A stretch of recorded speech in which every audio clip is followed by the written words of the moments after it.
to another Classic Movie Monday, and today we're going to be looking into another animated film, in particular one from Pixar. I did mention briefly a while back the Toy Story series and how I consider that to be a classic among animated films, and I kind of wanted to dive into another film that Pixar did that I think seems to stand the test of time as far as critical acclaim as well as from audiences alike. And as you can tell by the title and thumbnail, we're going to be discussing Finding Nemo.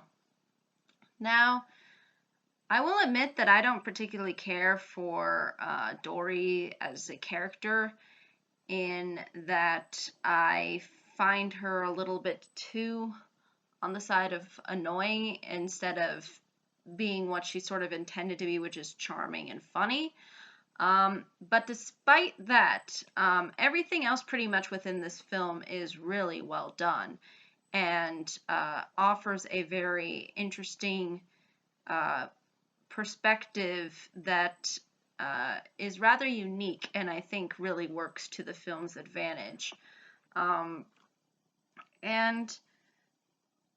in case you have not seen this film, basically, Finding Nemo is about this fish, in particular clownfish, named Marlin, who has a difficult time raising his child, clownfish Nemo.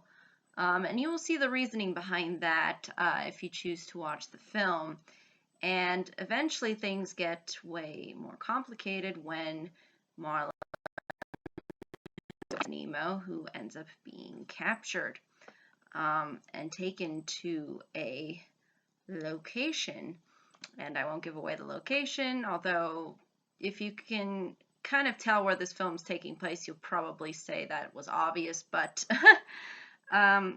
basically, as a result of Marlin going on this journey to try to find his son, he ends up coming across a bunch of colorful characters along the way, in particular Dory. I would have preferred to have the surfer tortoise that he comes across be his sidekick, only because he's just so chillaxed and at least a little bit more, I don't know, entertaining than Dory, in my honestly humble opinion. But regardless,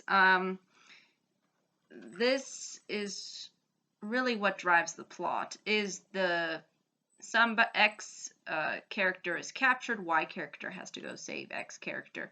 As a result, X character comes across lots of different scenarios and ultimately ends up learning something about himself as well as the person he is trying to ultimately find, and there is a new bond that is sort of rekindled as a result. So, the thing I think that really ultimately works well with Finding Nemo is similar to a lot of films that try to cultivate this, I guess you could say, somewhat formulaic plot structure, is that it does something unique with it. This isn't something that usually is common. In particular, I think the father and son relationship is not as necessarily a common trait among animated films, so it's nice to sort of see that sort of dynamic exist. And this animation, I will say, for a 3D animated film, actually, this film I think works to its advantage really well with having it be in this 3D sort of environment, because since most of the time it's taking place underwater, you get to fill in a lot of detail. It feels really lifelike and magical and whimsical, and I think it really works to the film's advantage. This well and just this very well detailed and well orchestrated animation that just carries itself and seems to flow really well. So I think that's really something that stood out to me, at least. I feel like within a lot of other Pixar films, the 3D kind of it it's not as it's it's sometimes you feel like they could have done it in 2D and it wouldn't have made a significant difference.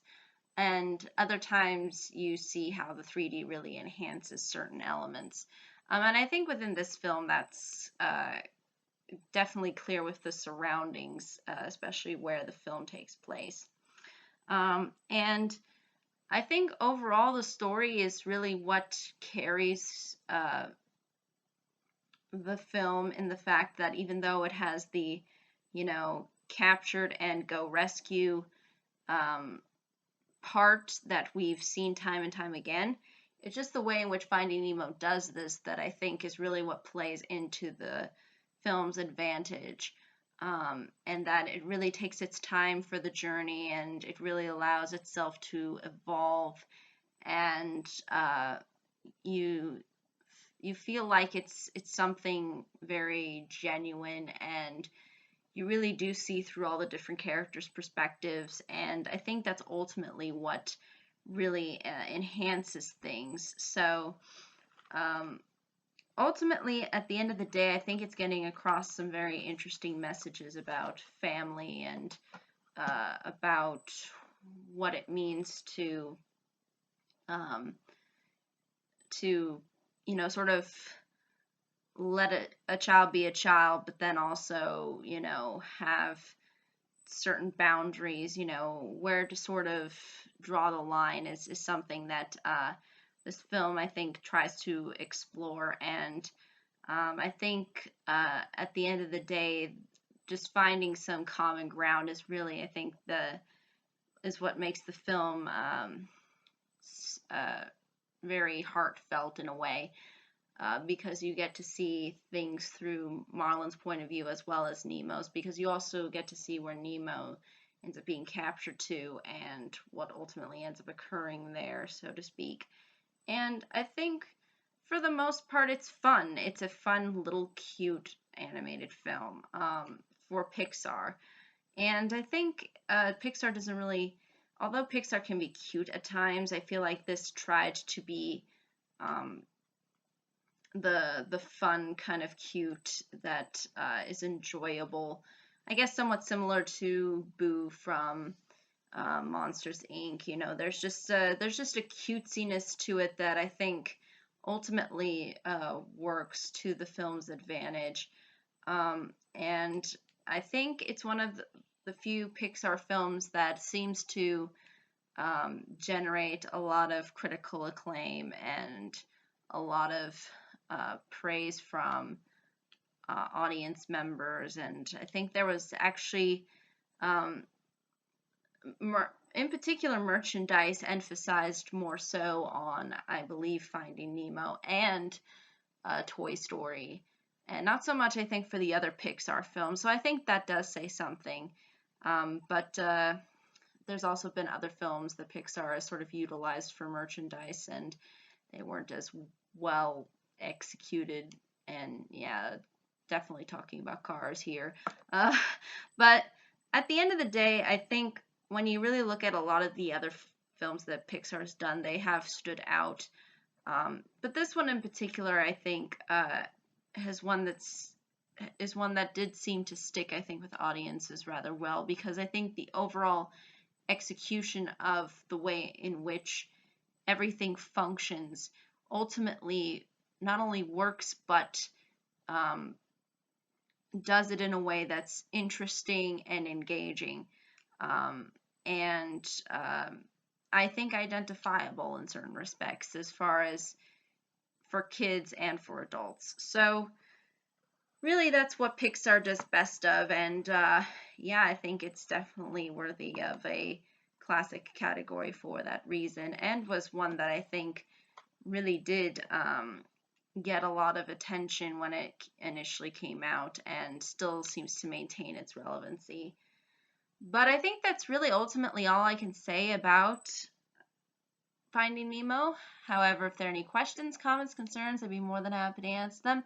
Thank you so much for watching. I hope you all have a pleasant day, week, month, and year, and I hope to see you on the next video. Take care.